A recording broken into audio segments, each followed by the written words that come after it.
అటుగా చేసినందుకు మన రెండు చేతులు పైకట్టి కటికి దేవునికి స్తోత్రం చేద్దాం. స్తోత్రము హల్లెలూయా.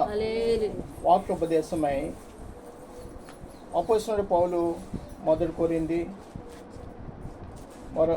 కొరింథీయులకు రాసిన పత్రిక 15వ అధ్యాయము 58వ వచనం చదువుకుందాం. 58వ వచనము. కాగా నా ప్రియ సహోదరులారా, మీ ప్రయాసము ప్రభువునందు వ్యర్థము కాదని ఎరిగి స్థిరులను కదలని వారును ప్రభు కార్యాభివృద్ధి నందు ఎప్పటికీ ఆసక్తులనై ఉండుడి. దేవునికి స్తోత్రము కలుగును గాక. వినండి, మన జీవితము రాను రాను రాను రాను వృద్ధాపం వస్తుంది. పసిపిల్లవాడిగా పుట్టిన ప్రతి ఒక్క వ్యక్తి, ప్రతి ఒక్క బిడ్డ, ఆడబిడ్డ అయినా మగబిడ్డ అయినా ఏ ప్రాయం కలిగినా కానీ ఏదో ఒక సమయాన్ని అతనికి వృద్ధాపం కంపల్సరీ. యవనులు ఎంత బలంగా ఉంటాడో వృద్ధాపంలో అంత బలహీనుడైపోతాడు. యవనులు ఎంత పరిగెడతాడో ఆ వృద్ధాపంలో పరుగు పెట్టలేని వాడుగా ఉంటాడు. ఎలాగుంటాడంట? పెట్టని వాడుగా ఉంటాడు. అంటే పరుగంటూ పడదు, ఇంకా నడకే. మళ్ళీ నడిస్తే ఏం కావాలి? ఒక కర్ర సాయం కావాలి, లేకపోతే ఎవరొకరు సహాయం కావాలి. అంటే మనిషి జీవితం రాను రాను ఏమవుతుందంట? బలహీనమైపోతుంది. విలువ లేని జీవితం. ఒకప్పుడు విలువగా బ్రతకాలనుకుంటాడు ప్రతి ఒక్కడు కూడా. ఎలా అనుకుంటారు?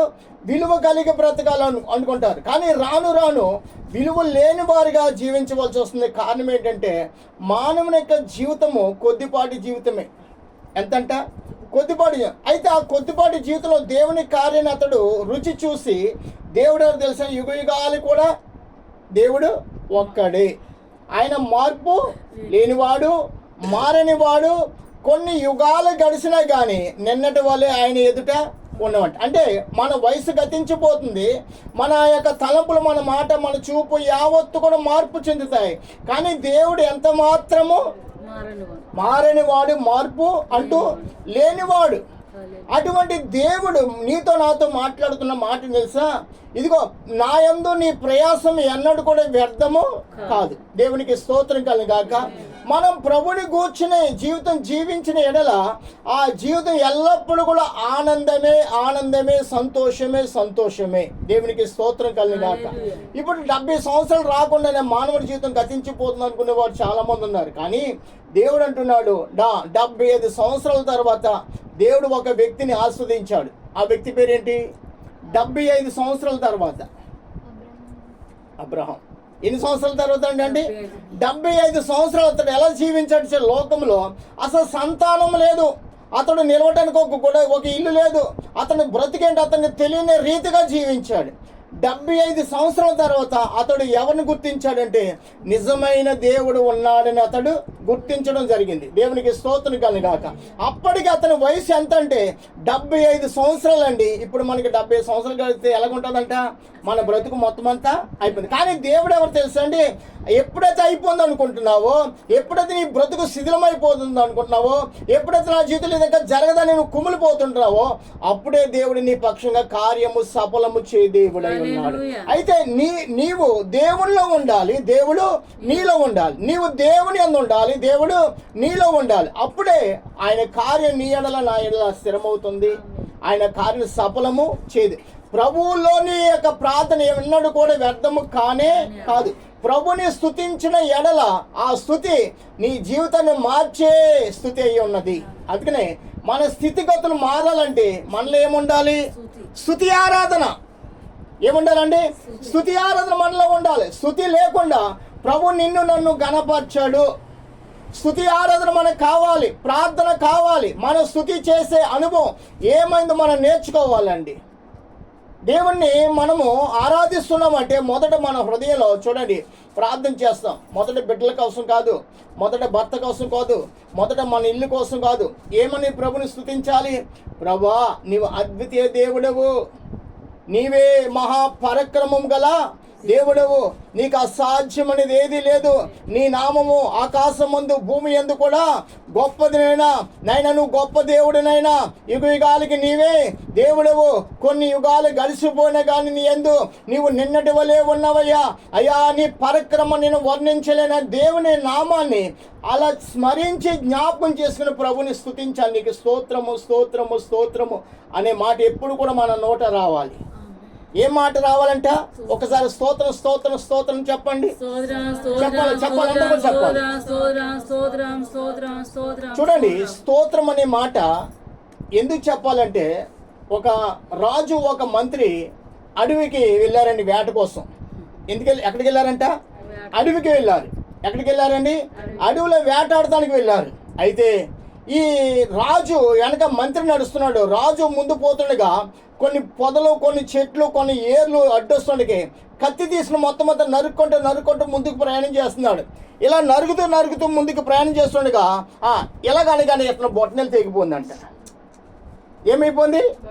రాజు బొట్టనెలు ఎప్పుడైతే తెగిపోయిందో, కింద పడిపోయిందో ఈ మంత్రి అంటున్నాడు, స్తోత్రం స్తోత్రం స్తోత్రం స్తోత్రం అంటున్నాడు. ఏమన్నాడు అండి? స్తోత్రం స్తోత్రం స్తోత్రం అనగా ఈ రాజుకి ఎక్కలేని కోపం వచ్చేసింది. ఏమొచ్చింది? నా ఏళ్ళు తెగిపోతే నువ్వు స్తోత్రం స్తోత్రం ఎవరిని స్తుతిస్తున్నా? నీ దేవుని కనపరుస్తున్నావని రాజు మంత్రి మీద చాలా కోపగించాడు. అయినప్పటికీ స్తోత్రం ఆపుతలేదు. మంత్రి ఇంకా స్తోత్రం స్తోత్రం అంటున్నాడు. ఇంకా కోపం వచ్చి ఇంకా అతన్ని తీసుకుని రాజు తన ప్రయాణం ఆపేసి ముందుకెళ్తా మానేసి వెనక్కి వచ్చేసి రాజమండ్రికి వచ్చి, మీరు నాకు కట్టుకట్టి ఆ మంత్రి గారిని మొదటి సరసాలు ఏమన్నాడు? మంత్రిని సరసాలు. ఆ సరసాలు ఏమనగా మంత్రిని సరసాలు వేస్తారు.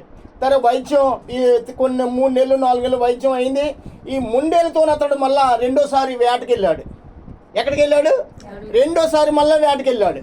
రెండోసారి రెండోసారి ఏమైందంటే కోయ జాతి మనుషులకి చిక్కాడు. ఎవరు చిక్కారండి? కోయ జాతి వాళ్ళు ఉంటారు కదా, ఏమంటారు వాళ్ళని? ఆదివాసులు అంట. ఏమంటారంట? ఆదివాసుల చేతిలో పడ్డాడు. అయితే వారి యొక్క మనసు తప్ప వేరొక మనిషి వారికి కనబడ్డాడంటే వారి దేవతకు బలి చేస్తారు. ఏం చేస్తారంట? ఈ రాజుని తెలియదు వారికి. వారి వల్లే కాదు, ఇతడు వేరేగా ఉన్నాడు కాబట్టి వీడిని బంధించి పసుపు కుంకుమ మొత్తం అంతా రాయేసి ఇంకా దేవత దగ్గర తీసుకెళ్ళి ఇలా పడుకుని పెట్టారు. పడుకుని పెట్టిన తర్వాత ఏమైందంటే మొత్తం అన్ని బాగా అన్ని క్రమంగా ఉన్నాయి లేవన్నీ పరీక్షిస్తున్నాడంట. పరీక్షించినప్పటికీ ఏమి లేదు, ఒక బొటన వేలు లేదు. ఏం లేదంటే అండి, ఒక బొటన వేలు అతనికి లేదంట. ఈ కోయలు వీడి కుంటోట సరైనోడు కాదు, మన దేవతకి కుంటోని బలి అర్పించకూడదు. దేవునికి స్తోత్రం కలుగాక. ఈ కుంటోని బలి అర్పించకూడదు అన్నారంట. చిచ్చి అందరూ చూసినప్పటికి ఏం లేదు. కాకపోతే ఈ కుంటోని మన దేవతకి బలి అర్పణ, మన దేవతకి కోపము వస్తుంది, ఆమె కోపం మన మీద మండుతుంది కాబట్టి కుంటోని మనం బలి వద్దని వదిలేశారు. ఎవరిని? రాజును వదిలే. ఎందుకని? ఈ ఏలు లేని వల్ల. ఇప్పుడు వాడు వెనక్కి వచ్చేసి ఆ సరసాలో ఉన్న మంత్రి గారి దగ్గరికి, ఒరే ఏమైంది తెలుసు ఈరోజు? ఆ రోజు నువ్వు నాతో వచ్చావు, ఈరోజు నువ్వు నాతో లేవు. నేను కోయల చేతికి చిక్కాను, వారు నన్ను బంధించి నాకు పసుపు కుంకుమ మొత్తం అంతా రాయేసి నన్ను వారి దేవతకు బలి అర్పించి సిద్ధపాటు చేశారు. సిద్ధపాటు నన్ను పరీక్షించారు. ముందు పరీక్షించగానే నా మొండేలు లేని వల్ల నన్ను వదిలిపెట్టారంటే మళ్ళీ అంటున్నాడు స్తోత్రం స్తోత్రం స్తోత్రం అంటున్నాడు. ఒరే నీకేమొచ్చింది దరిద్రపు అలవాటు, స్తోత్రం చెప్తున్నావేంటి మళ్ళీ అన్నాడు రాజు. అయ్యా రాజా, స్తోత్రం ఇచ్చేది తెలుసా, నీతో పాటు రెండో మాట నేను వస్తే నీకైతే ఒక బొట్టనేళ్ళు లోపము ఉంది, నాకు ఏ లోపం లేదు. నీ జగ నిన్ను వదిలిపెట్టేసి నా పీకి నరికేదురు. ఆమేన్, హల్లెలూయా. ఇప్పుడు స్తోత్రం చేయడం వల్ల ఏమైంది? రాజు బ్రతికాడు, వీడు కూడా బ్రతికాడు. అప్పుడు రాజు అన్నాడు, ఒరే నువ్వు స్తోత్రం చేయడం వల్ల నేను రక్షింపబడ్డాను, నీవు రక్షింపబడ్డా. నీ దేవుడు గొప్ప దేవుడు. హల్లెలూయా. కాబట్టి దేవుడు ఎవరిని ఎలా రక్షించుకుంటాడో ఆయనకు తెలుసు. కాబట్టి మనం ఏం చేయాలి? ఎల్లప్పుడూ స్తోత్ర ఆరాధన అనేది మనము వ్యాధులు ఉన్నా, మంచం మీద ఉన్నా, దిగులతో ఉన్నా, అప్పుల్లో ఉన్నా, సమస్యలు ఉన్నా, భార్యాభర్తల మధ్య గొడవైనా కానీ ఏ స్థితిలో ఉన్నా కానీ ఏం చేయాలి? మనం దేవుని స్తుతించాలి. దేవుని స్తుతించిన రోజున నీ ఇల్లు కట్టబడుతుంది, నీ బ్రతుకు సరైపోతుంది, నీ కుటుంబంలోని సమస్యలు నిన్ను విడిచి పారిపోతాయి. నువ్వు వ్యాధుల్లో ఉన్నా, డాక్టర్కి అసాధ్యమైన కానీ, ఎవరు కూడా నీ వ్యాధిని సరి చేయలేకపోయినా కానీ, ప్రియ సహోదరి సహోదరుడా, నేను చెప్పే విషయమే తెలుసా? నీ రాజును, నీ ప్రభువును ఆరాధిస్తే ఏ వ్యాధి కూడా నిన్ను బంధించలేదు, ఏ సంఖ్యలు కూడా నీ మీద ప్రబలవు. దేవుడే నిన్ను రక్షించు దేవుడై ఉన్నాడు. హల్లెలూయా. దేవుడు నిన్ను రక్షించాలంటే ప్రభువును నువ్వు స్తుతించాలి. ప్రభునందు మీ ప్రయాసం వ్యర్థము కాదు. ప్రభుని స్తుతించగల ప్రభువే నీకు గొప్ప సహకారి. అందుకని కీర్తన గ్రంథం 50 అధ్యాయంలో మనం ఒకసారి వెళ్తే 50 అధ్యాయము చివరి మాట 24 వచ్చిన చూడండి. కీర్తన గ్రంథం 50 అధ్యాయము 24 వచ్చిన అనుకుంటా. 24, 23 23 చదవమ్మా. స్తుతి యాగము అర్పించేవాడు నన్ను మహిమపరచుచున్నాడు, నేను వానికి దేవుని రక్షణను కనుపరచుదును. వాడి మార్గాన్ని వాడే సిద్ధపాటు చేసుకుంటున్నాడు. హల్లెలూయా. స్తుతి యాగం చేయవాడు ఏం చేస్తున్నాడు? దేవుని కనపరుస్తున్నాడు. నీలో నాలో స్తుతి ఉన్నదా? నా భర్త నా మాట వింటలేదు, నా ఇల్లు అప్పులతోనే ఉన్నది, నా జీవితం నెమ్మది లేదని కృంగిపోయే సహోదరి మనలు ఎంతో మంది ఉన్నారు. నా సోదరి, నా సోదరుడా, దేవుని బిడ్డలం మనం. ఎవరమండి? మనము పరిశుద్ధులము అని పేరు కలిగిన వారము. ఆమేన్. హల్లెలూయా. నేను ఎక్కడ కూటలైన నీ మాట మాత్రం అందరికీ తెలియపరుస్తాను. ఎవరమంటండి మనం? ఇప్పుడు మీరు అందరూ వచ్చారు, ఏం పట్టుకుని వచ్చారు? పరిశుద్ధ గ్రంథం. ఇది ఈ పరిశుద్ధ గ్రంథం కలిగిన వారందరూ కూడా ఈ గ్రంథంలో ఉన్న పరిశుద్ధత వీరి పొందుకునే నిమిత్తమే దైవ గ్రంథం అందరికి ఇవ్వబడింది. ఈ దైవ గ్రంథం మనం అందరం కలిగి ఉంటున్నామంటే, ఈ దైవ గ్రంథంలో వాక్యం మనం చదువుతున్నామంటే, ఈ చదువుతున్న వాక్యం మనలో క్రియ చేయబడుతుంది. తల నుండి అరికాల వరకు, అరికాల నుండి తల వరకు. చూడండి, దేవుని వాక్యం ఉంది. వారిలో కొంచెమైన స్వస్థత లేదు. ఎవరిలో స్వస్థత లేదు? దేవుని ఎరుగని వాళ్ళ కొంచెమైన స్వస్థత లేదు. కానీ దేవుని కలిగి ఉన్న వారిలో తల నుండి అరికాలు వరకును, అరికాలు నుండి తల వరకు పరిపూర్ణమైన స్వస్థత వారు కలిగి ఉంటారు. ఎలా కలిగి ఉంటారు? వాక్యము చదువుటం వలన, వాక్యాన్ని ధ్యానించడం వలన, వాక్యాన్ని తిరగవేయటం వలన, పరిశుద్ధ గ్రంథాన్ని పరిశోధించడం వలన జ్ఞానము కలిగి బ్రతుకుతున్నాం, నెమ్మది కలిగి బ్రతుకుతున్నాం, ఆనందించబడుచున్నది మన బ్రతుకు. దీవెనకరమైన జీవితం కలుగుని నిమిత్తం ఈ దైవ గ్రంథాన్ని దేవుడు మన చేతిలో పెట్టాడు. ఎంతమంది దైవ గ్రంథాన్ని చదువుతారు? ఎంతమంది చదువుతున్నారు? దైవ గ్రంథాన్ని చదివిన ప్రతి ఒక్కరు కూడా నెమ్మది అనుగ్రహించబడుచున్నది. దైవ గ్రంథాన్ని పాలన చేయటానికి దేవుడు తన గ్రంథాన్ని మనకిచ్చాడు. మొదటి అధ్యాయంలో మనకు అందరు తెలుసు. కీర్తనలు మొదటి అధ్యాయం ఏముందంట? దుష్టులు ఆలోచించి చెప్పున, పాపుల మార్గం నిలవక, అపహాసులు కూర్చున్న ఎక్కడ కూర్చోవాలంట? దేవుని ధర్మశాస్త్ర గ్రంథాన్ని కలిగి కూర్చోవాలి. ప్రియమైన సహోదరి సహోదరులారా, ఈ వాక్యాన్ని చదవకపోతే పరలోక రాజ్యం ఎప్పుడు వస్తుందో మనకి తెలియదు. ఏం తెలుసా? పరలోక ద్వారం తెరబడాలంటే ఏం తెరబడాలి? మన చేతిలో ఉన్న దైవ గ్రంథం మన ఎదుట తెరవబడాలి. ఈ గ్రంథాన్ని మనం తెరిస్తే రేపు ఏదైనా పరలోక రాజ్యం తెరవబడినట్లు కూడా మనకి తెలుస్తుంది. 10 మంది కన్యకులు, ఎంతమంది అండి? 10 మంది కన్యకులు, 5గురు మాత్రం బుద్ధిని కలిగిన వారు. కారణం చేసే వారు వాక్యం చదివారు, వారు ప్రార్థన కలిగి ఉన్నారు. సహవాసములో వారు పాలిభాగస్తుల కృతజ్ఞతతో దేవుని ఆరాధించేవారు. మరొకరు 5గురేమో కృతజ్ఞత లేని వారు ఉన్నారు, వాక్యానికి లోబడిన వారు ఉన్నారు, లోకం మీద ఆశలు కలిగి ఉన్నారు, లోకాశల్లోనే ఉన్నారు. కానీ ఆత్మీయ కార్యాల మీద వారు మనసు లేదు. దైవ కార్యాలకి వారు హృదయముకు చోటు లేదు. దేవునికి వారు సమర్పించుకోలేదు. కాబట్టి దేవుని రాకడ వచ్చిన ఆ సంఘములో 10 మంది ఒక చోట ఉన్నారు, కానీ 5గురు మాత్రం ఎత్తబడ్డారు. ఎత్తబడిన వారితో వీరు మాట్లాడుతున్న మాట, అమ్మా మీ దగ్గర ఉన్న కొంచెం నూనె మాకు ఇవ్వండి. అది అలాగే ఇచ్చేది కాదు, ఇది డబ్బుతో ఇచ్చేది కాదు. ఇది వెండి బంగారు చేత మనం కొనలేం ఈ భాగ్యాన్ని. అందుకని పేతురు గారు అన్నాడు, వెండి బంగారు నా యొద్ద లేవు, మేము కలిగి ఉన్నది ఏం కలిగి ఉన్నా నీవు ఈ సమయాన్ని జ్ఞాపకం చేసుకుంటే, ప్రభు ఒకవేళ ఈ సమయాన్ని మన మధ్య వస్తే ఆ ఆత్మాభిషేకం కలిగి ఉన్నావా, ఆ ప్రార్థన ఫలము నీలో ఉందా, ఆ కన్నిటి విజ్ఞాపన నీలో ఉందా, నువ్వు ప్రభు బిడ్డగా ఈ లోకంలో బ్రతుకుతున్నావా, ప్రభు నిన్ను బ్రతికించుకుంటున్నాడు, నువ్వు ప్రభు కోసం బ్రతుకుతున్నావా లేదా, ఒక్కసారి నన్ను నేను మనం ఆలోచించుకునే ఎడల మన అతిక్రమం ఏమైనవో, మన దోషాలు అవన్నీ కూడా మనల్ని విడిచి పారిపోతాయి. పాపం ఎలా విడిచి వెళ్ళిపోతుంది? యేసు ప్రభు గురించి మనం ఆలోచన కలిగి ఉన్నప్పుడు. యేసు అనగా ఏంటి, అర్థం ఏంటి? రక్షకుడు. దేవునికి స్తోత్రం కలుగాక. అందుకనే సమరయ స్త్రీ దగ్గరికి ప్రభువారు వెళ్ళారు. ఎవరు వెళ్ళారండి? ప్రభువారు. ఆ స్త్రీ ఆ మిట్ట మధ్యాహ్నం వస్తాదని తెలుసుండి ఆయన ఆ నూతి దగ్గర కూర్చోవలసి వచ్చింది.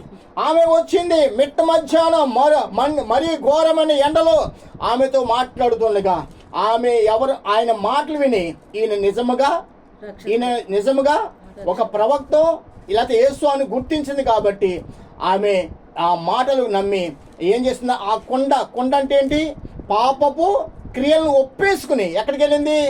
ఆ గ్రామానికి వెళ్ళి ఆ గ్రామంలో ఉన్న వారినందరినీ కూడా ఎక్కడ నడిపించిందంట? ప్రభు చెంతకు నడిపించింది. దేవునికి స్తోత్రం కల. ఆమె రక్షింపబడటమే కాకుండా ఇతరులను కూడా రక్షించింది, ఇతరులను కూడా రక్షణలోనికి నడిపించింది, రక్షకుడు యొద్దకు నడిపించింది అండి ఆమె. మనమే రక్షించుకోలేని స్థితిలో ఉన్నాం. దేవుడు మనకు వాక్యం ఇచ్చాడు, మీ ప్రయాసం ప్రభునందు ఎప్పుడు కూడా వ్యర్థము. అంటే దేవుని చిన్న పని చేసినా కానీ, చిన్న వాక్యం చదివినా కానీ, కలిసి ఒక పాట పాడినా కానీ దానికి కూడా ప్రతిఫలమే ఉన్నది. ఆమేన్, హల్లెలూయా. పాట పాడని స్వరాలు ఎన్నున్నాయి. ప్రార్థన చేయని వారు ఎంతమంది ఉంటున్నారు? దైవ గ్రంథాన్ని చదవని వారు ఎంతమంది ఉంటున్నారు చెప్పండి. ఈ దైవ గ్రంథం చదివితే మనకు ఆత్మ బలము దొరుకుతుంది. ఏం బలం? ఆత్మ బలం దొరుకుతుంది. ఆత్మ బలం దొరికితే బుద్ధి బలం పెరిగిపోతుందంటండి. ఎలాగా? ఇప్పుడు పిల్లవాడిని స్కూల్కి పంపించగానే ఆ ఈ ఊ ఎన్ని అక్షరాలు నేర్చుకున్నాడా లేదా అంటే బుద్ధి కలిగి చదువుతున్నాడు, అవునా కదండి? ఇప్పుడు అలాగే దైవ గ్రంథం మనం చదవగానే ఆత్మబలం పొందుకొని బుద్ధి బలం పెంచుకుంటున్నాం. అంటే లోకములో జీవించే జీవితం అది శూన్యము, లోకం యావత్తు కూడా నాశనమే, లోకంలో ఉన్న మార్గాలన్నీ కూడా అవమానమే, లోకంలో ఉన్న మాటలు ఏది కూడా మనకి మేలు చేసే మాట కాదు.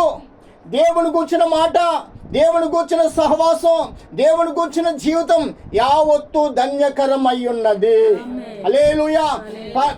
భూమి మీద నుంచి పరలోకం చేరాలంటే ప్రభువైన క్రీస్తు మాటలు మనం మాట్లాడాలి, ప్రభువైన క్రీస్తును మనం స్మరిస్తూ ఉండాలి. ప్రభువైన క్రీస్తు కోసం నేను బ్రతుకుతున్నాను తలంపు మనం కలిగి బ్రతకాలండి. లోకంలో ఎంతకాలం బ్రతుకుతాం? లోక ఆశల మీద ఎంతకాలం బ్రతుకుతాం? లోకలు అటు ఇటు చూస్తూనే ఉండు. చూసినా కానీ ఏమి కూడా నీకు కలుగుదు. చూస్తూ నీ కళ్ళు పాడైపోతాయి. నీ కళ్ళు బట్టు, నీ ఆలోచన బట్టు, నీ హృదయ తలంపులు బట్టు, నీ అతిక్రమణ బట్టు నువ్వు పాపానికి బానిసుడు అయిపోతున్నావు. కానీ ప్రభుని క్రీస్తుని చూస్తే నువ్వు నూతన శక్తి పొందుకుంటావు, నూతన బలం పొందుకుంటావు, నూతన ఆత్మను పొందుకుని భూలోకం నువ్వు ధన్యుడు అయిపోతున్నావు. అందుకనే యెహోవాను నమ్ముకున్న నరుడు ఎవరండి? యెహోవాను నమ్ముకున్న నరుడు ధన్యుడు. 37వ కీర్తన అనుకుంటా చూడండి ఒకసారి. కీర్తన గ్రంథం 37వ అధ్యాయానికి వద్దాం. అక్కడ యెహోవా తమకు దేవుడి కాగల జనులు ధన్యులు అనే మాట ఉంటుంది చూడండి. 37వ అధ్యాయము కీర్తన గ్రంథము 37వ అధ్యాయము.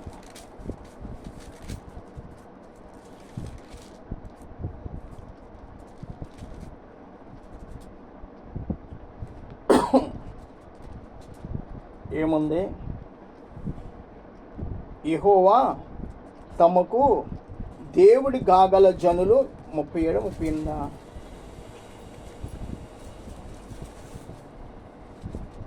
ఇటు లేదనుకుంటున్నా.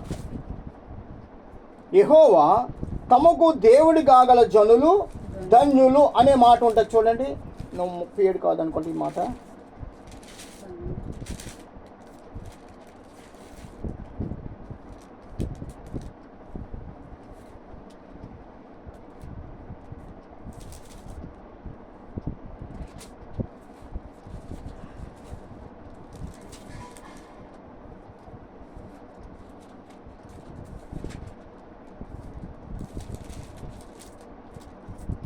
సారీ 32 చూడండి. సారీ 33 12 వస్తుంది చదవండి. 33:12 యెహోవా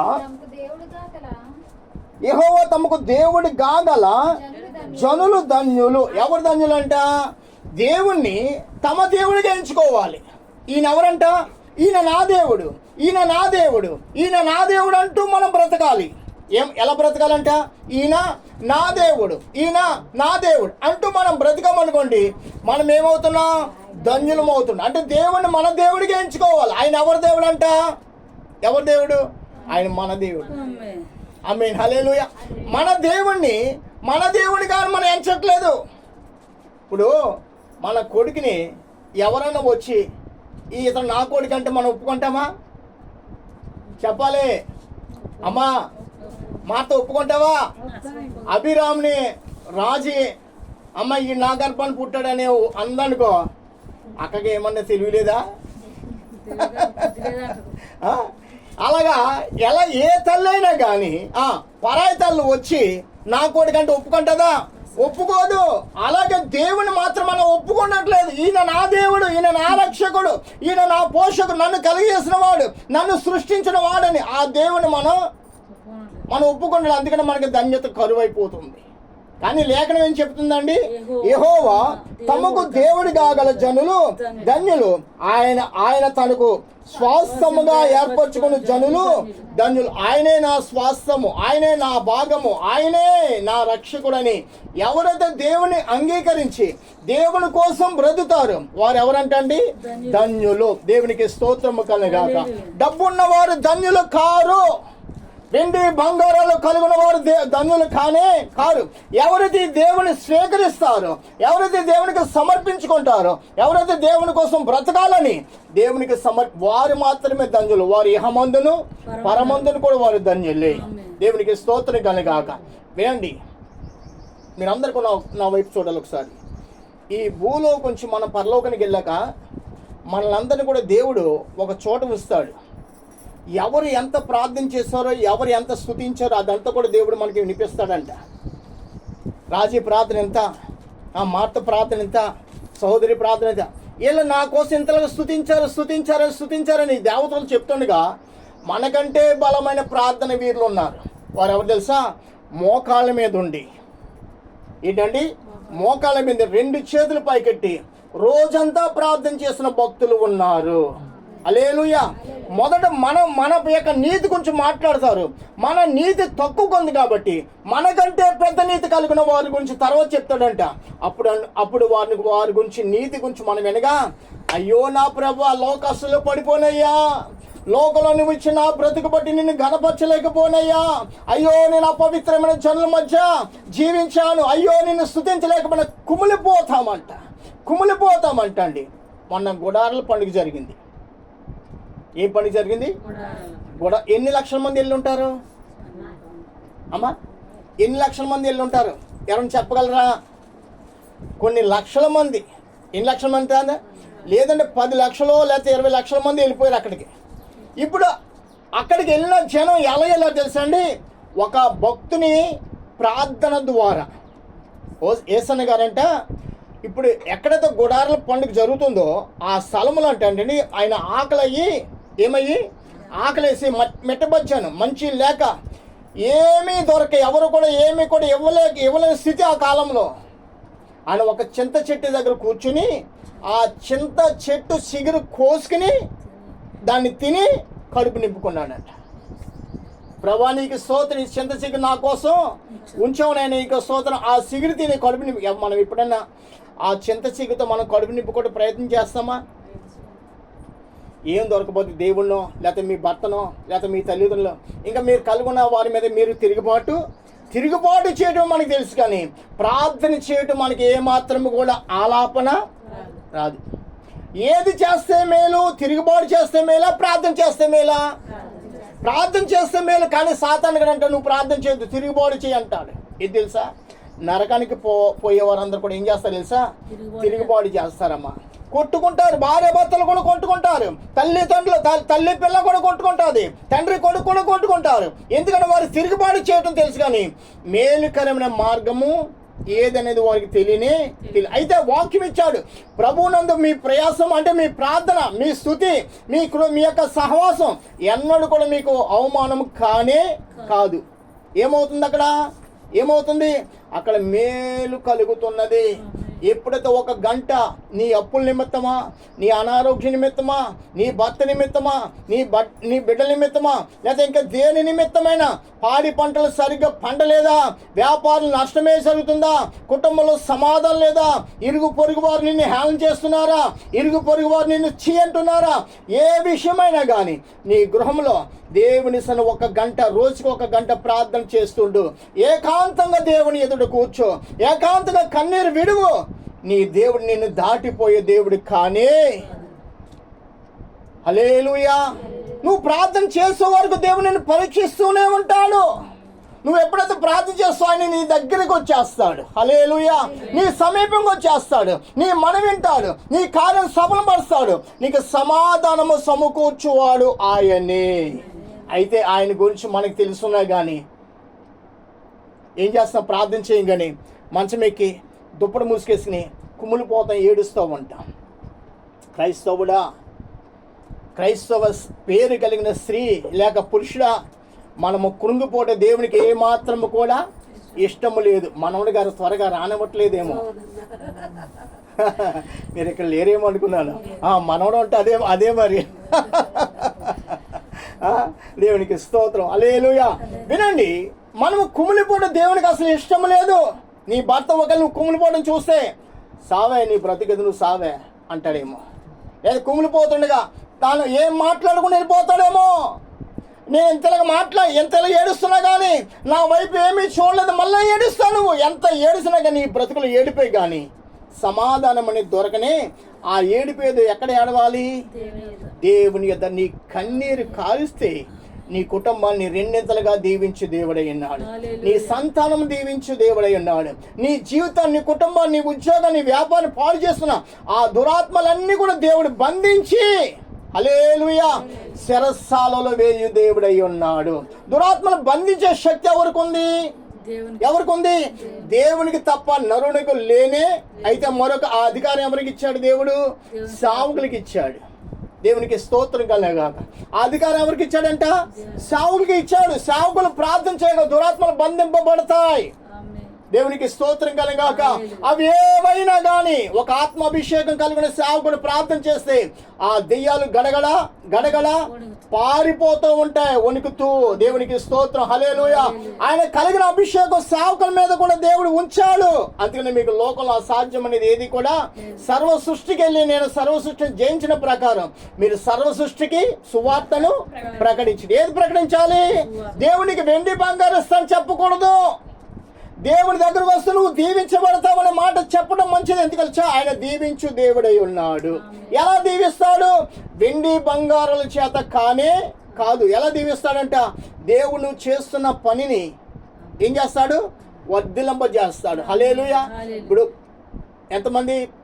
ఒక 5,000 మంది ఉన్నారు పురుషులు. ఎంతమంది అంట? 5 రొట్టెలు 2 చేపలు. కుర్రవాడి దగ్గర ఏమున్నాయి? 5 రొట్టెలు.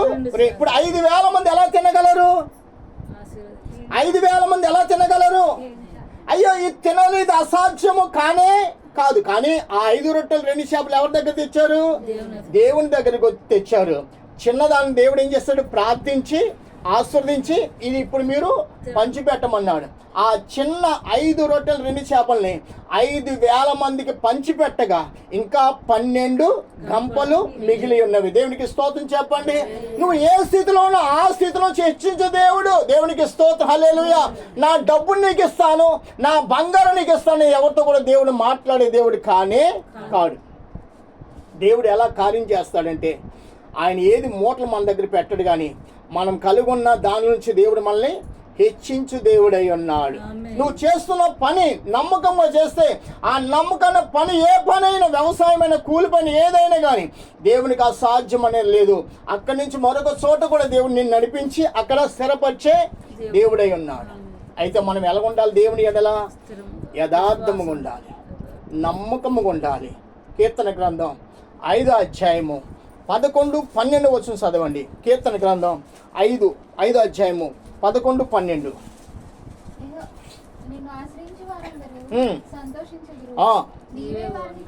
నీవే వారిని కాపాడదు గనుక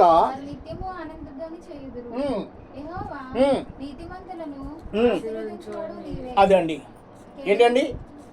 యెహోవా నీతిమంతులని ఆశ్రయించువాడవు నీవే. మిమ్మల్ని అందరినీ ఒక ప్రశ్న అడుగుతాను.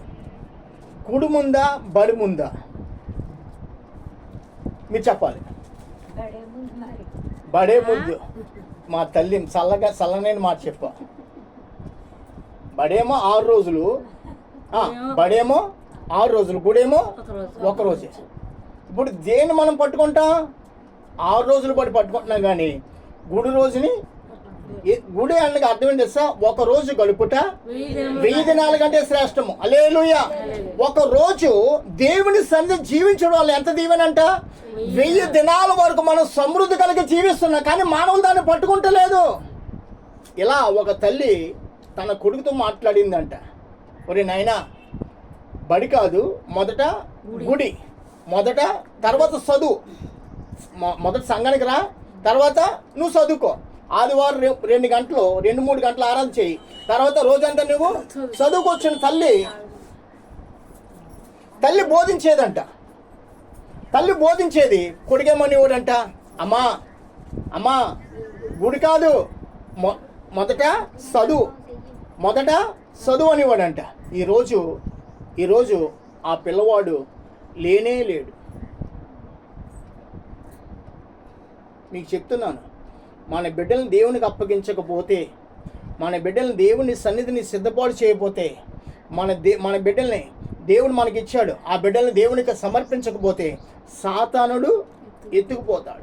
ఆ తల్లి మొన్న మా మార్కున్న కుర్రోడు కలెక్టర్ అవ్వడానికి సిద్ధపడ్డాడండి. దేనికంట? కలెక్టర్. ఎంత అందంగా చదివేవాడో, ఎంత అసలు బయట ఏ స్నేహాలు ఉండేవి కాదంట ఆ కుర్రోడికి. బయట ఒక కుర్రోడు మ్యారేజ్కి వెళ్ళి వస్తుండగా, ఇప్పుడు మన నిడదవోలు రైల్వే గేట్ వేస్తున్నారు కదా, అక్కడ ఆ పక్కనే గోతులు రోడ్లు. ఎవరిదో బండి లేకపోయినా ఎవరిదో బండి తీసుకుని వస్తుంటే ఆ గోతులు పడిపోయిందంట బండి. ఆ కుర్రోడు ఇలా పట్టి తల నేల కొట్టేసుకుంటే స్పాట్లో చనిపోయాడంట. ఆ తండ్రి ఓ రోజు నా కుటుంబాన్ని ప్రార్థన చేస్తే వెళ్తే తండ్రి దగ్గర కూర్చుని, అయ్యా వీళ్ళ అమ్మ ఎంత మొరపెట్టుకునేది, నేనా గుడికి రానంటే, అమ్మ గుడి తర్వాత ముందు చదువుని, తర్వాత అని ఇవ్వడంట. కలెక్టర్ అవ్వదు తండ్రితో మంచి మాట అన్నాడు. అమ్మ నాన్న, మీరు నా కోసం ఎంత అయితే కష్టపడుతున్నారో అంతగా నేను మిమ్మల్ని సుఖపెడతాను, ఇంకొక సంవత్సరం చదవనివ్వండి, నేను ఎటువంటి ఉద్యోగం చేస్తానని చెప్పేవాడంటే. దేవుని కృప లేకుండా బ్రతుకు ఉండదు. మనం ఉద్యోగం చేయాలన్నా, బ్రతకాలన్నా ఎవరంట అండి? దేవుడే. దేవునికి స్తోత్రం కలుగాక. మన బిడ్డలకు కావాల్సిన మొదట చదువు కాదండి, మన బిడ్డలకు కావాల్సిన మొదట ఎవరంటే అండి? దేవుడు మనకిచ్చిన ఉచితంగా ఇచ్చిన మందిరము. హల్లెలూయా. ఆ మందిరంలో అక్కడ ఉండాలి, నీవు ఉండాలి, నేను ఉండాలి. మన కుటుంబం యావత్తు దేవుని మందిరంలో కనబడుతున్న దేవుడు మనల్ని ఆశ్రయించే దేవుడై ఉన్నాడు. నువ్వు ఒక్కదానివో లేదా నువ్వు ఒక్కడవో వెళ్ళిపోతుంటే అది దేవునికి ఇష్టం లేదు. నీ బిడ్డల బట్టో, నీ భర్త బట్టో, నీ భార్య బట్టో దేవుని ఎదుట కన్నీరు కార్చాలి. కుటుంబంగా వెళ్ళి దేవుని సన్నిధిని ప్రార్థన చేయాలి. నీ భర్త రావట్లేదా? నీ భర్తతో ఏం వాదం ఆడద్దు. ఏం చేయాలి? కృతజ్ఞత కలిగి నీ భర్త కోసం ప్రభా నా భర్త నీవిచ్చిన భర్తేనైనా నీ కుమారుడేనైనా సాతాను అతని హృదయాన్ని కఠినపరిచి ఎప్పుడు మారుస్తా నైనా నీ రాకడి కంటే ముందుగా నా భర్తను మార్చవా కృతజ్ఞత కలిగి ఎప్పుడు కూడా ప్రతి విషయంలో కూడా మన కుటుంబాన్ని మనం రక్షించుకున్న వారికి ఉంటుము గాక. ప్రభా నీ సన్న బిడ్డలు ఉండాలి, నా బిడ్డలు ఉండాలి. బిడ్డల్ని మీరు చాలామంది స్త్రీలు పిల్లలు చిన్నోళ్ళు కదా ఆడుకొని మనం వెళ్ళొద్దామంటారు. ఎవరంటే పిల్లలు ఎవరంటే అండి దావీదు ఏమన్నాడు, నా బాల్య పాపములు ఏమాత్రం కూడా జ్ఞాపకం చేసుకోవద్దు నాయనా, అవి మహాఘోరమైనవి. ఏ పాపం మన పిల్లలు ఏ పాపం అబద్ధమాడుటే ఒక పాపం. ఏదో గోలికాలు మళ్ళీ క్రికెట్ లేకపోతే ఏదో కబడ్డీ ఏదో ఆట ఆడుతున్నాడు, ఆటలో డబ్బులు ఇవ్వకుండా ఎవరికి చెప్పకుండా పారిపోయాడు, అది కూడా ఒక రాంగే. అటువంటి ఎన్నో అతిక్రమాలు మనకు తెలియకుండా మన పిల్లలు చేస్తూ ఉంటారు, అబద్ధం ఆడుతూ ఉంటారు, బూతులు తిడుతూ ఉంటారు, కానీ మాటలు పలుకుతూ ఉంటారు. ఇగో సాతాను వాడి యొక్క జీవితాన్ని పాడు చేస్తుంది. కావున మన బిడ్డలకి మొదటి చిన్నప్పటి నుంచి ఏం నేర్పాలి? భయభక్తులు నేర్పాలి. యెషయా గ్రంథం 59వ అధ్యాయము 20 వచనము చూడండి. యెషయా గ్రంథము 59వ అధ్యాయానికి వెళ్దాం. అక్కడ దేవుడు మనతో మన బిడ్డలతో కూడా నిబంధన చేస్తున్నాడు. మనతో మన బిడ్డలతో కూడా నిబంధన 21 చదవండి సరిపోతుంది. నేను వారితో చేయు నిబంధన ఇదే, మీ మీదనున్న నా ఆత్మయు నేను నీ నోట ఉంచిన మాటలను నీ నోట నుండి నీ పిల్లల నోట నుండి నీ పిల్లల నోట నుండి ఈ కాలం మొదలుకొని ఎల్లప్పుడూ తొలగిపోవని అని యెహోవా సెలవిచ్చుచున్నాడు.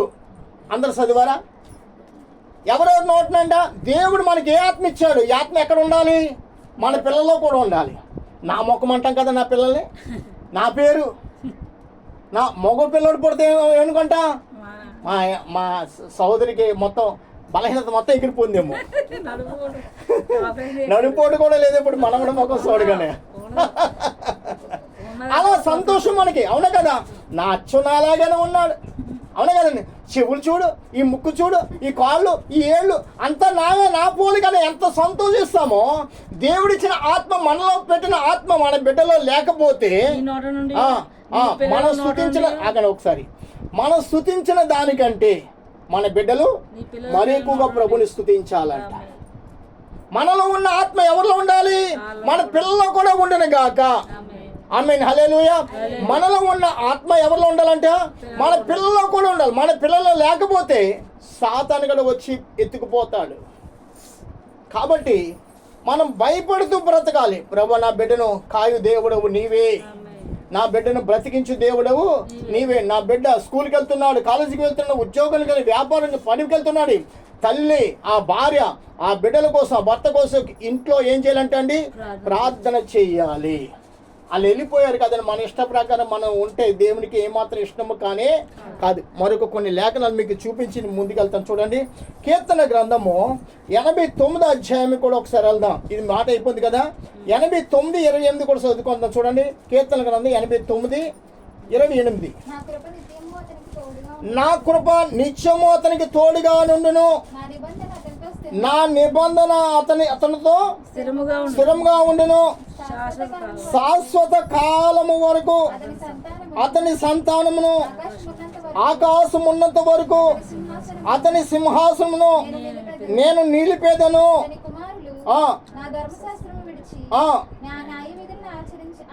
ఆచరింపని ఎడల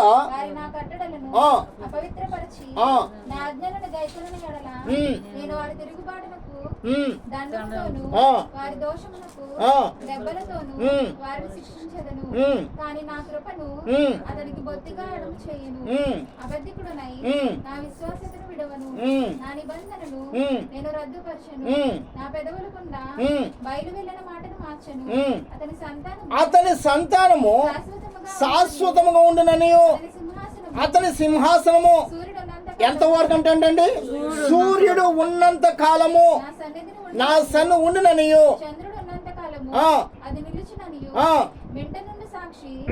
నమ్మకం ఉన్నట్లు అది స్థిరపరచబడును. నా పరిశుద్ధ తోడని నేను ప్రమాణము చేసి తిని దావీదుతో నేను అబద్ధము. దేవుడు మనతో అబద్ధం ఆడే దేవుడు కానే కాదు.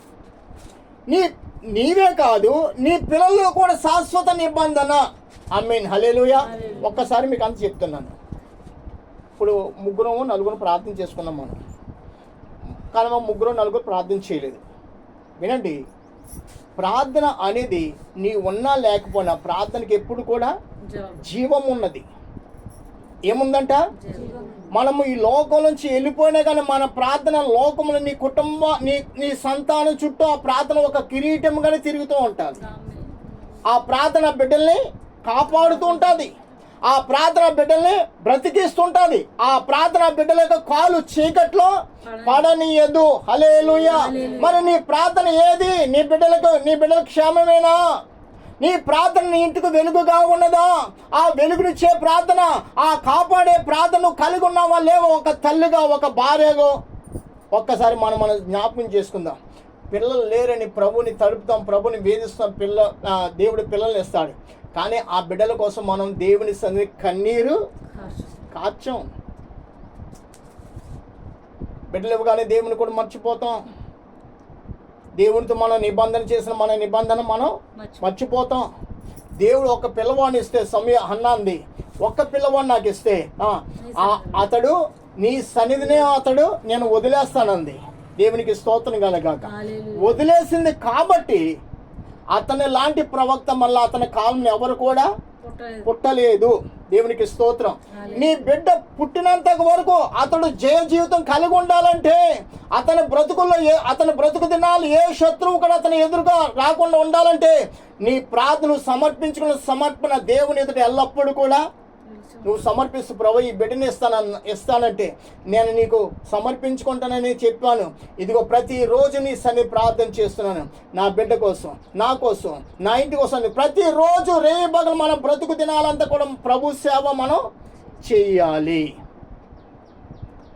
ఒక్కరోజు కాదు, ఎన్నో రోజులు మనం మర్చిపోయిన దినాలు ఉంటాయి. దేవుడే మర్చిపోతే మనం ఏమైపోదు? దేవుడే మనల్ని మర్చిపోతే మనం ఏమైపోతాం? సముద్రంలో ఉన్న చేప బయటికి తీసుకో ఏమవుద్ది? కొట్టుమిట్లాడి కాసేపటికి. అలాగే అంచేపు కూడా మనం బ్రతకలేం.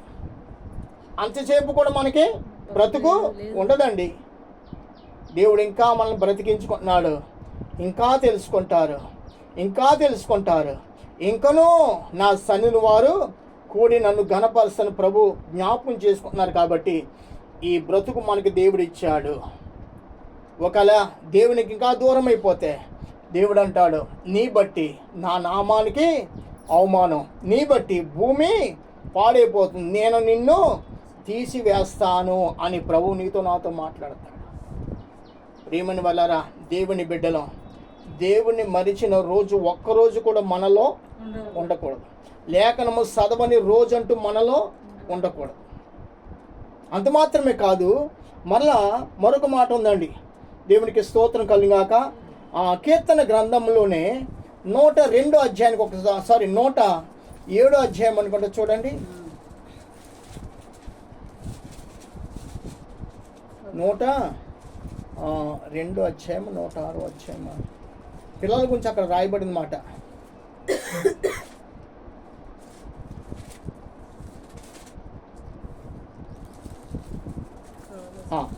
108 అధ్యాయానికి వద్ద చూడండి. 109 అధ్యాయం 109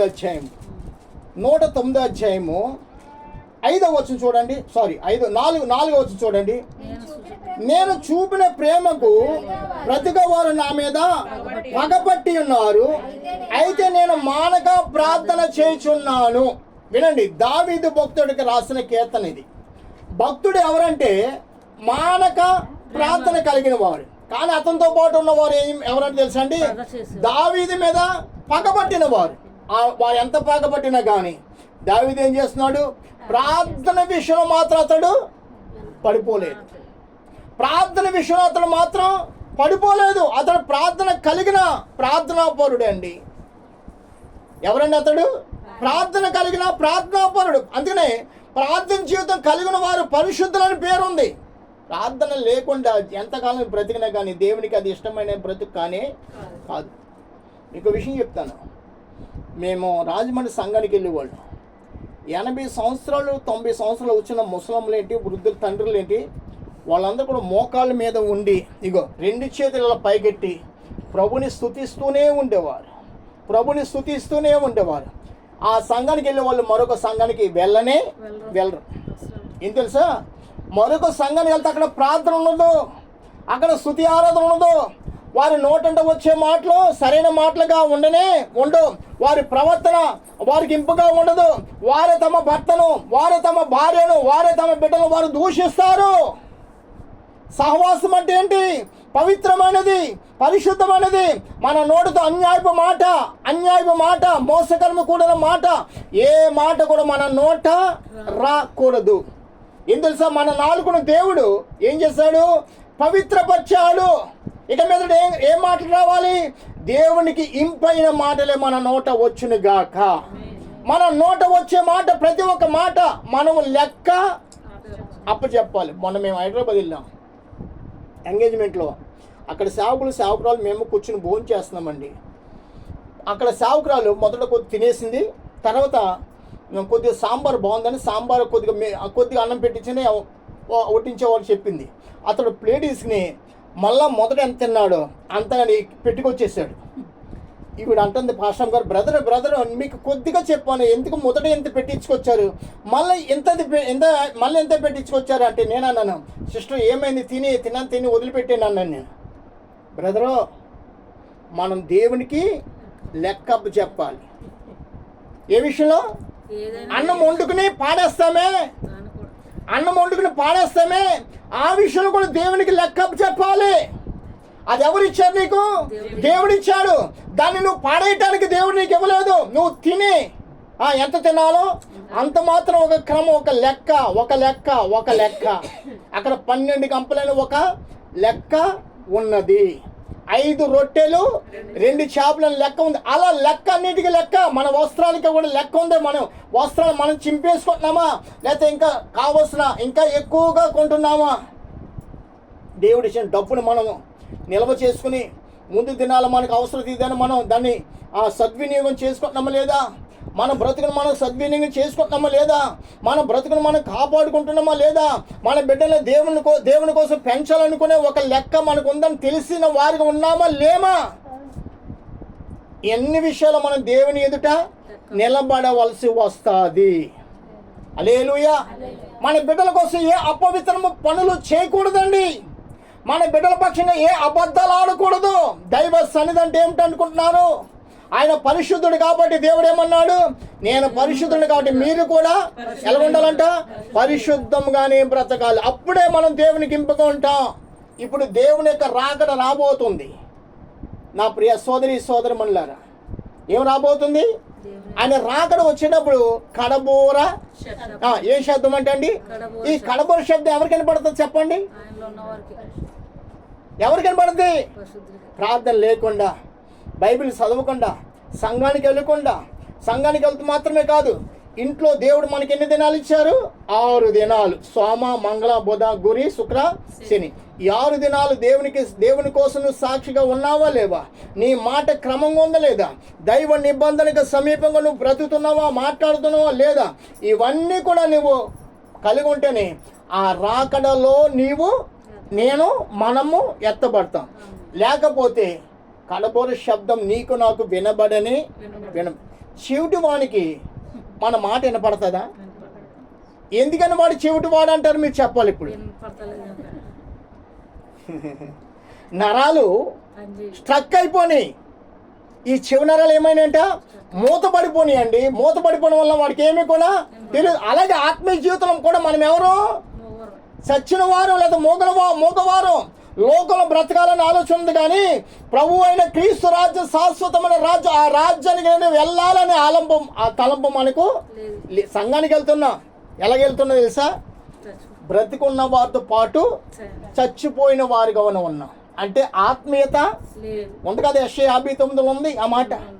మేము బాగుగా బ్రతుకుతున్న వారిలో ఉండి కూడా చచ్చిన వారముగా ఉన్నామంటున్నారు. చూడండి, యెషయా గ్రంథం 59. త్వరగా, సమయం లేదు, మళ్ళీ వేరొక చోటుకి వెళ్ళి ప్రార్థన చేయాలి. మేము 59వ అధ్యాయము 10వ వచనం చూడండి. 10వ వచనం.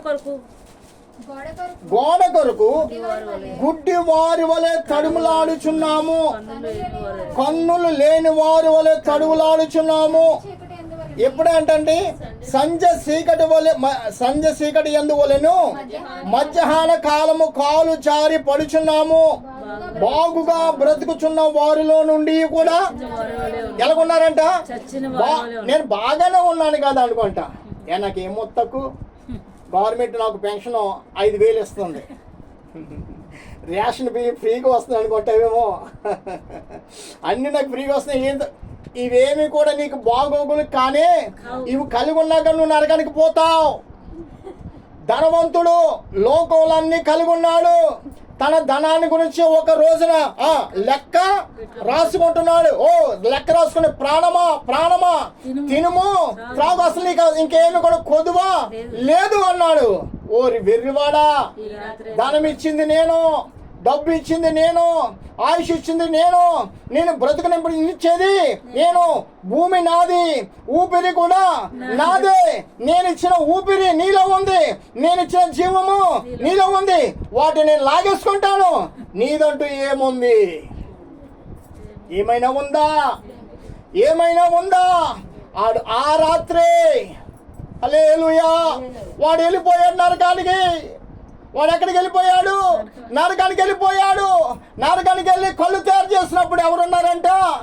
లాజరు రొమ్మున అబ్రహాము రొమ్మున లాజరు సంతోషించుచున్నాడు. దేవుడికి స్తోత్రం కలుగాక. ఈ లోకంలో అయ్యున్నాయి అనుకోవద్దు. అవన్నీ దేవుడిచ్చినవి, అవి తీసుకుంటాడు ఆయన. ఆ ఇచ్చిన దేవుని ఏం చేయాలి? మనం ఆరాధించాలి. ప్రభువు నాకు ఇచ్చిన నీకు స్తోత్రమయ్యా. ఎందుకంటే ఎక్కువగా ఇస్తానని నీకు అసాధ్యం అనేది ఏది కూడా లేదు. నేను ప్రార్థన చేస్తే దేవుడు నీకు అనుకున్న దానికంటే ఎక్కువగా ఇవులు దేవుడు దయచేయు దేవుడై ఉన్నాడు. హల్లెలూయా. మనకి ఎంతున్నా కానీ ఏమీ లేదనుకోవాలి. ఎంతున్నా కానీ ఇది ప్రభుని మించినది కానే కాదు. హల్లెలూయా. ఇది ప్రభుని మించినది కాదు. ప్రభుని మించినది ఏది కూడా లోకల్ మన ఎదుట లేనే. ఏదైనా కానీ అవన్నీ కూడా నాశనం అయిపోయేవే. ఆహారం కడుపులోకి వెళ్ళక ఏమవుద్ది? కంపొస్తుందా లేదా? అవా వాంతులు అయితే సహించగలమా? మన ఆహారమే లోపల జీర్ణం కాక ఎక్కడికి వస్తుందంట? నోటంటే బయటకు వచ్చి చిచ్చి ఎంత వస్తుంది. పక్క దగ్గరికి వస్తారా? మళ్ళీ తిన్నాక దాన్ని బట్టి మనం ఎంత సందేహం. అయ్యా అలవ తిన్నాను, ఊరు తిన్నాను, గాలి తిన్నాను, కోడి పొలవ తిన్నాను, మేక మా తలకైతే ఇలా సంతోషిస్తా. అది లోపలికి వెళ్ళి ఏమవుతుందంట? కంపోతున్నాయి. అమ్మా నీకు దాన్ని బట్టి నీకు సంతోషం ఏమి కూడా. ఏట మాసం తింటే ఎక్కువ కొలెస్ట్రాల్ పెరిగిపోతాయంట. కోడి మాసం తింటే ఏంటి? మోకాళ్ళు పోట్లు, లేని మోకాళ్ళు పోట్లు. ఎందుకు తెలుసా? కోడిని కరెంట్ ద్వారా తయారు చేస్తున్నారు. నెల రోజుల్లో అది తయారు తింటున్నాం మనం, రుచి కావాలని. మాంసం మనం బలంగా ఉంటే కాదు, కోడి మాంసం లోపలికి వెళ్ళి మనల్ని ఎండగట్టేస్తుంది, మనల్ని పాడు చేస్తుంది తల్లి. దాన్ని మనమే తింటాం. ఎక్కడన్నా ఒక ముక్క తక్కువతే అయ్యి బాబాయ్ వీడికి ఏమొచ్చిందో ఒక ముక్క ఎక్కువేస్తాం. మనిషి ఒక ముక్క సహించలేం. ఆ ఎక్కువైన ముక్కను మనం లోపల పంపుకున్న అదేమో ఏం చేస్తుంది? ఆరోగ్యాన్ని, ఆయుష్ను కూడా వాటి సగానికి సగం చేస్తుందమ్మా. మా చంద్రవరం అని మా ఊరు పక్క ఊరు యవనస్తుడు ట్రాక్టర్ నడిపేవాడంట. ఉదయం మధ్యాహ్నం సాయంత్రం కూడా బీరు పలవ ఇవే తాగేవాడంట. ఇంకా మంచిలో అయితే బీరో డ్రింకో తాగేవాడంట, థమ్సప్లు. ఇంకా మంచిలు అంటూ తాగేవాడు కాదంట. నెల రోజులు చచ్చిపోయింతే. ఏమేమి తిన్నాడు? బీరు తాగాడు, పలవలు తినేవాడు, డ్రింకులు తాగేవాడు అంతే. ఒరే నేను అలా తినక తల్లిదండ్రులు ముట్టుకున్నా కానీ నన్ను ఏం పాడు చేద్దా అని విరవీగేవాడంట. నెల రోజులు హాస్పిటల్కి వెళ్తే ఈ కిడ్నీలన్నీ కూడా ఫెయిల్ అయిపోయినట్ట, ఈ లివర్లన్నీ కూడా బెజ్జాలాడిపోయినట్ట. మీరందరూ డ్రింకులు తాగుతారు. మా మార్త ఇప్పుడు ఈ కాలంలో ఏం చేద్దంటే నతనీళ్ళు చెప్పి 12 డ్రింకులు తెప్పించేసుకుని ఎండ వచ్చి అమ్మ ఎండ ఎక్కువ కొన్ని డ్రింక్ తాగదు మా మార్త తాగుతున్నావా? డ్రింకులు అసలు దయచేసి ఎవరు తాగొద్దు. అది నాలుగుకి సల్దాను కానీ లోపలికి వెళ్ళాక కిడ్నీలను బొర్లు పెట్టేద్దంట. ఈ హార్ట్ని అంటే హృదయాన్ని ఏం చేద్ది? బొర్లు పెట్టేస్తుంది. ఆ గ్యాస్ అంతలాగా. ఎందుకంటే తెలుసు లోపల ఉన్న అవయవాలు ఈ శరీరం కంటే సున్నితమైనవి. ఏంటండి? ఈ శరీరం కంటే ఈ శరీరం దేవుడు ఇక్కడ పెట్టకపోతే పురుగులు మన శరీరం దూరేస్తున్నాం. అది నీ శరీరం కొన్ని దేవుడు ఏం చేశాడు, కొన్ని పొరలు పెట్టి ఏ పురుగు కూడా మన శరీరాన్ని దొలసకుండా లోపలికి వెళ్ళకుండా. కానీ ఈ శరీరం ఉన్న అవయవాలన్నీ కూడా ఎటువంటి సున్నితమైన, ఈ సున్నితమైన దాంట్లో పాడు చేసేది ఏదంటే డ్రింకు, సారాలు, బ్రాందీలు ఇవన్నీ కూడా వాటిని కాల్చేయటమా, వాటిని పేలగొట్టడం అలా చేస్తున్నాయి. కాబట్టి సారా తాగిన వాడికి సగం కాలమే, బీడీ తాగిన వాడికి కూడా సగం కాలమే, డ్రింక్ తాగిన వాడికి కూడా సగం కాలమే. దేవుడు మనకి ఏమి ఇచ్చాడంటే మన ఆరోగ్యానికి శ్రేష్టమైన ఆహారం తినమన్నాడు. యెషయా 54లో కూడా ఉంది, మీరు కాని దాన్ని ఎందుకు పూజించేస్తారు, మీ ఆరోగ్యాన్ని పాడు చేసే ఆహారం మీరు ఎందుకు తీసుకుంటున్నారని. యెషయా గ్రంథం 55 అధ్యాయం అనుకుంటా, చూడండి ఒకసారి. 55 అధ్యాయంలోనే ఉంది చూడండి. 2వ వచనం చూడండి, మొత్తం అంతా అవుద్ది కానీ 2వ వచనం. ఆహారము కాని దాని కొరకు మీరు ఎలా రోకలిచ్చేదరు, సంతుష్టి కలగజేయని దాని కొరకు మీ కష్టార్జితమును ఎందుకు వేయ